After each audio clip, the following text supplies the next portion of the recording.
So இந்த Fallopian tube அப்படி என்ன அதில் இம்பார்ட்டன்ஸ் அப்படின்னு பார்த்தோன்னா, இப்போ இன்ஃபர்டிலிட்டி அப்படின்னு ப்ராப்ளம் வர்ற கப்பலுக்கு நார்மலாக அவங்களுடைய கர்ப்பப்பை எப்படி இருக்குன்னு பார்ப்போம், கருமுட்டைகள் எப்படி இருக்குன்னு பார்ப்போம்.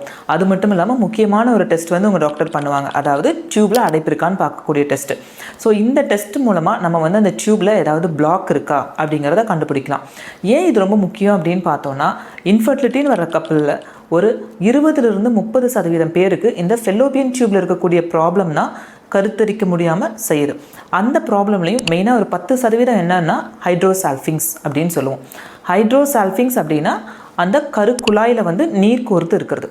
ஸோ இதனால நிறைய பேருக்கு இந்த குழந்தையின்மை அப்படிங்கிற ஒரு பிரச்சனை வந்து ஏற்படுது. ஸோ இந்த ஹைட்ரோசால்ஃபிங்ஸ் அப்படிங்கிறது நம்ம பார்த்தோம், கருக்குழாயில் நீர் கோர்த்து இருக்கிறது. இது கர்ப்பப்பையோட 2 பக்கம் இருக்க கருக்குழாயில் ஏதாவது ஒரு கருக்குழாயில் அந்த மாதிரி இருக்கலாம், இல்லை 2 பக்கம் கருக்குழாயிலையுமே அந்த மாதிரி நீர் கோர்த்து இருக்கலாம்.